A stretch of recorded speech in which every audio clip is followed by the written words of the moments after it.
Let's also talk about the run-up to the 2024 elections because that is now picking up steam and the NDA is now looking to consolidate it as firmly working towards their mission of 400 par. With Nitish also switching over to the NDA and a possible twist and tail in Uttar Pradesh as well. NDA के साथ ऐसा लग रहा है कि एक-एक जितनी regional parties है वो पहले जो NDA का साथ छोड़ चुकी थी अब दोबारा NDA में लौटती हुई नजर आ रही है. Even when it comes to TDP President Chandrababu Naidu जो पूर्व मुख्यमंत्री आंध्र प्रदेश के उनकी मुलाकात हुई अमित शाह और बीजेपी प्रेसिडेंट जेपी नड्डा से और बताया हो सकता है कि शायद टीडीपी भी वापसी कर सके एनडीए में. Now it is the turn off Andhra Pradesh chief minister यानी कि आप सोचिए कि पूर्व मुख्यमंत्री भी मिल रहे हैं और अभी के मुख्यमंत्री जगन मोहन रेड्डी भी मुलाकात करेंगे बीजेपी के लीडरशिप से और बताया जा रहा है कि उनकी मुलाकात सीधा प्रधानमंत्री नरेंद्र मोदी से होने वाली आज सुबह 10 बजे के करीब. ये खबर फिलहाल आती हुई नजर आ रही है.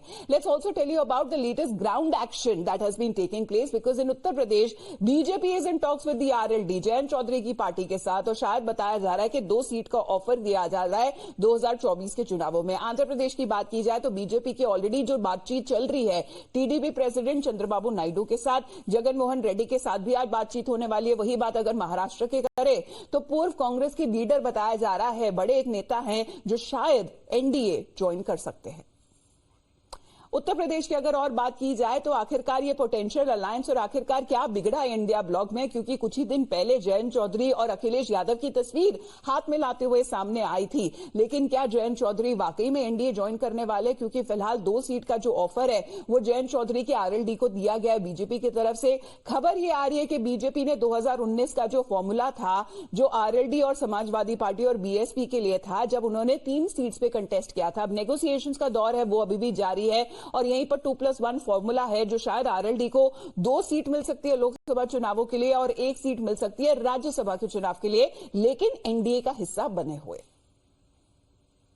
आरएलडी को इस बात की खबर है कि हम 10 भी सीट ले लेंगे तब भी 1 को नहीं जीतेंगे. एनडीए में हमको 2 भी मिल गई तो भी दोनों जीत जाएंगे. तो कौन हारने के लिए लड़ाया? लोग जीतने के लिए लड़ेंगे. हर नेता हर दल सत्ता के साथ रहना चाहता है और सब लोग जान रहे हैं कि 24 में मोदी जी आ रहे हैं. तो जब मोदी जी आ रहे हैं तो फिर विपक्ष में क्या करेंगे? बैठ के खाली चिल्लाएंगे. जो भाग रहे हैं उनका चरित्र भागने वाला है फिर हो सकता है वापस आ जाए.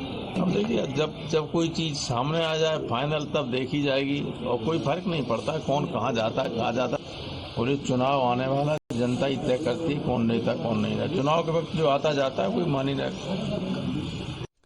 But the NDA appears to only be getting stronger. Former Maharashtra Minister Baba Siddiqui has also resigned from the Congress और बताया जा रहा है कि 40 साल से ज्यादा जो उनका एसोसिएशन था पार्टी के साथ अब वो रिश्ते नाते तोड़कर अब यहीं पे बताया जा रहा है कि कांग्रेस का जो साथ है उसका जो हाथ है वो छोड़ चुके हैं. वहीं पर पूर्व महाराष्ट्र के लेबर एंड फूड मिनिस्टर की बात की जाए जो कांग्रेस पार्टी से एसोसिएटेड बताए जा रहे थे and he was also the ex chairperson of the Mumbai Congress committee. Sources of told Times Now that he is likely to join the Ajit Pawar faction of the NCP यानी कि अब एनसीपी जिसे अब ऑफिशियल तौर पर कहा जा रहा है वो 10 फरवरी को वो ज्वाइन कर सकते हैं एनसीपी. अघाड़ी अलायंस की बात की जाए तो NDA is getting desperate and hence reaching out to their former allies और शायद ये भी पता चल रहा है कि बातचीत एमएनएस यानी कि राज ठाकरे की पार्टी से भी अभी जारी है.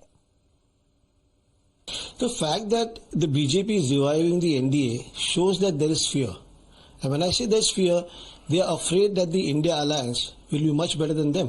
Because BJP constantly has been saying that they are invincibles. They are claiming to be invincibles. कि हमारे अलावा और हमारे सिवा कुछ नहीं हो सकता. They can win any number of seats. The fact that they are now reviving NDA means they are afraid that they will not get the amount of seats that they are telling people that they will win. और वहीं पर अगर आम Aadmi party की बात कर ली जाए तो इंडिया ब्लॉक की तरफ से अब जो मुश्किल है वो और बढ़ती हुई नजर आ रही है. The Aam Aadmi Party is now announce candidates for 3 constituencies in the state of Assam even as there is no decision yet on seat sharing arrangement with the alliance for the state. पार्टी की तरफ से जो कैंडिडेट्स है डिब्रूगढ़ गुवाहाटी और सोनितपुर के लिए अनाउंस कर दिए गए हैं और यहीं पर बताया जा रहा है कि वो आरोप लगा रहे हैं अपने बाकी अलायंस पार्टनर्स पर कि जो सीट शेयरिंग की जो बातें हैं वो अभी भी बहुत ही धीमी गति से चल रही है. देखिए इंडिया लाइन से बातचीत बहुत दिन से चल रही है. महीनों हो गए बातचीत करते करते अब हम थक रहे हैं. हमको चुनाव लड़ना है, चुनाव जीतना है. सिर्फ लड़ने के लिए नहीं लड़ना है, चुनाव जीतना है. आपके पास समय नहीं है. हम पूरी तरीके से इंडिया अलायंस के साथ है. मैं उम्मीद करता हूं कि असम की इन तीनों सीटों पे जो आज हम अनाउंस किए हैं, इंडिया अलायंस वो आम आदमी पार्टी को दे देगी। प्रज्ञा हमारे साथ फोन लाइन पे जुड़ रही है। गुड मॉर्निंग टू यू प्रज्ञा। वहीं पर एनडीए और मजबूत होता हुआ नजर आ रहा है और इंडिया ब्लॉक और कमजोर होता हुआ नजर आ रहा है। अमिता, अगर देखा जाए इंडिया अलायंस की स्थिति जो है, हम पार्टनर से भी जब बात कर रहे हैं, चाहे वो आम आदमी पार्टी हो, चाहे वो नेशनल कॉन्फ्रेंस हो, किसी को समझ नहीं आ रहा है कि कांग्रेस कर क्या रही है। अब तक सीट शेयरिंग टॉक्स फाइनल हो जानी चाहिए थी, एंडलेस टॉक्स नहीं छोड़ी जा सकती, ये उनका मानना था, क्योंकि उन्हें तैयारी जो करनी है, उनके सामने फॉर्मिडेबल एनिमी है एनडीए के रूप में, स्पेशली बीजेपी और नरेंद्र मोदी के सरकार के रूप में। ये जो भावना है इंडिया अलायंस के घटक दलों की, ये बहुत स्ट्रांग होती जा रही है और इसलिए वो कह रहे हैं कि हमें अपना तो देखना पड़ेगा, हम रीजनल पार्टीज हैं, हम आपके लिए अपने आप को कुर्बान नहीं कर सकते हैं। और यही रीजन है कि दिख रहा है कि जो पुराने अलायंस है और कुछ इंडिया घटक दल के अलायंस है, वो बीजेपी की तरफ रुख करते नजर आ रहे हैं। अगर आप सांसदों से बात करें, इन पार्टी के अलायंस, इंडिया अलायंस के अलायंस की बात करें, तो उनका कहना है कि लग रहा है कि हमारे पास कोई स्ट्रैटेजी नहीं है, कोई पॉलिसी नहीं है on how to take Narendra Modi on in Lok Sabha 2024। और ये जो भावना है, यही भावना इनको सोचने पर मजबूर कर दे रही है कि उन्हें घटक में रहना है, उन्हें अलग लड़ना है कि या उन्हें एनडीए में शामिल होना है। बात करें आरएलडी की, आरएलडी बहुत स्ट्रांग, इनफैक्ट हमने जब डिम्पल यादव से बात की थी, she said that she won't believe that Jayant Chaudhary can go with NDA, but deal has already been finalised on seats. This is the status of India Alliance, that they even don't know who is with them and who is not. और in fact आप देखें, उसके बाद अकाली दल जो है वो बहुत पुराना अलाई एनडीए का रहा। सारी अटकलें लगाई जा रही है प्रज्ञा के, बहुत सारे जो ऐसी पार्टीज है जो लंबे दौर पर अगर बीजेपी के साथ रही है, एनडीए का हिस्सा रही है, वो एक एक करके शायद वापस लौट सकती है। धन्यवाद आपका हमारे साथ जुड़ने के लिए प्रज्ञा। लेकिन अगर हम बात करें, अगर प्रज्ञा अभी हम हमारे साथ बने हुए हैं, तो अगर हम बात करें जो आज मीटिंग भी होने वाली है जगन मोहन रेड्डी की और प्रधानमंत्री मोदी के बीच में, उसके बारे में भी आपके पास कोई जानकारी है क्या? बहुत इंपॉर्टेंट मीटिंग है, क्योंकि जब से बात चली है कि टीडीपी का अलायंस हो सकता है और फाइनल सीट शेयरिंग को लेकर भी बात हो सकती है। ऑलमोस्ट अलायंस फाइनल है एनडीए में आने के लिए, उनका बीजेपी के साथ जुड़ने के लिए। It will strengthen TDP and BJP alike in Andhra प्रदेश।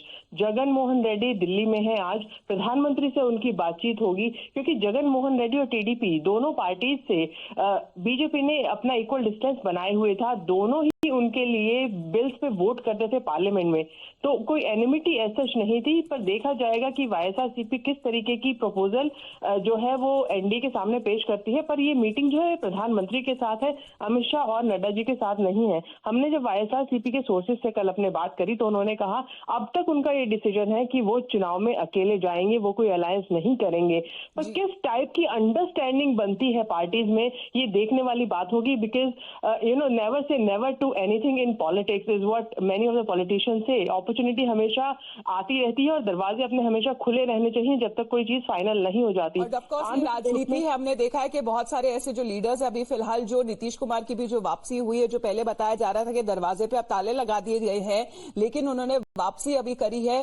प्रधानमंत्री से अगर मुलाकात करें, और कल एडवाणी के साथ भी वो मुलाकात उनकी करते हुए नजर आए थे। धन्यवाद।